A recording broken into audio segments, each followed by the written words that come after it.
సింహరాశి వారు రథసప్తమి పండగ సందర్భంగా ఎలాంటి విధి విధానాలు పాటించాలో, రవి భగవానుడి యొక్క ఆశీస్సులు ఎలా పొందాలో ఈ వీడియోలో సవివరంగా సంపూర్ణంగా తెలుసుకుందాం. సింహరాశిలో ఏ ఏ నక్షత్రాలు వస్తాయనగా మఖా నక్షత్రంలోని 4 పాదాలు, పుబ్బా నక్షత్రంలోని 4 పాదాలు, ఉత్తరా నక్షత్రంలోని 1 పాదం కలిపితే సింహరాశి. చాలా మందికి పుట్టినటువంటి కాల సమయంలో డేటా ఆఫ్ బర్త్లు లేనటువంటి కారణం వలన పేరు యొక్క మొదటి అక్షరాన్ని అనుసరిస్తూ ఆ రాశిని తెలుసుకునే ప్రయత్నం అవుతుంది. అవి ఏ అక్షరాలు సరే పరిశీలన చేద్దాం. మా, మీ, మో, మే, మో, టా, టీ, టు, టే అక్షరాల వారందరూ కూడా సింహరాశి జాతకులే. సింహరాశి యొక్క అధిపతి రవి.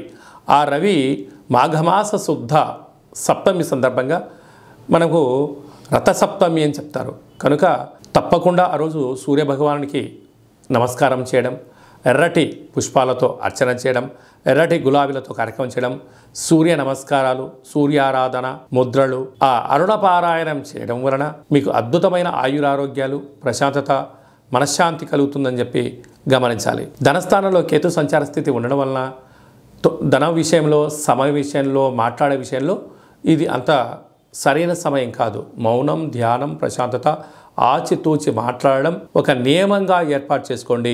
మీకు చాలా మంచి కాలం ఉంటుంది.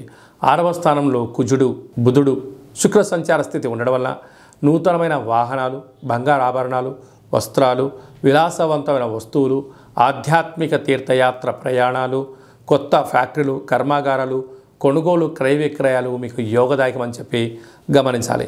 7వ స్థానంలో ఏడాది తర్వాత రవి భగవానుడు చేత శని భగవానుడు కలిసి ఉండడం వలన ప్రేమికుల మధ్య విభేదాలు, భార్యాభర్తల మధ్య ఆటంకాలు, కొన్ని చిన్న చిన్న విషయాలకు చెయ్యని తప్పులు కూడా మీరు నింద మోపే పరిస్థితి ఉంటుంది. కనుక మీరు ప్రతి మాట ఆచితూచి మాట్లాడడం యోగదాయకం. అష్టమంలో రాహు సంచార స్థితి ఉండడం వల్ల వేలకు తిండి, వేలకు నిద్ర, వేలకు ఆసనం, వేలకు ముద్ర, మౌనమే మీ ఆరోగ్యానికి శ్రీరామ రక్ష అని చెప్పి మీరు గుర్తుపెట్టుకోవాలి. భాగ్యస్థానంలో గురు సంచార స్థితి ఉండడం వల్ల భార్య పైన భర్త, భర్త పైన భార్య, ప్రేమానురాగాలు అవసరం. లేకపోతే అపార్థాలు, అనర్థాలు జరిగి అనేక రకాల ఇబ్బందికి మీరే కేంద్ర బిందువు అవుతారు. కనుక ఇలాంటి కాల సమయంలో సూర్యారాధన శ్రేష్టం, యోగం, ఆనందం, ఐశ్వర్యం అని చెప్పి మీరు గమనించాలి. ప్రభుత్వ ఉద్యోగస్తులు, ప్రైవేటు పాఠశాలలో పనిచేసే వారందరూ కూడా, ప్రైవేట్ సెక్టార్లో ఉండబడిన వారందరికీ గృహ భవన నిర్మాణ కార్యక్రమాలు, వ్యవసాయ సోదరీమణులకు చాలా మంచి కాలము అని చెప్పి గమనించాలి.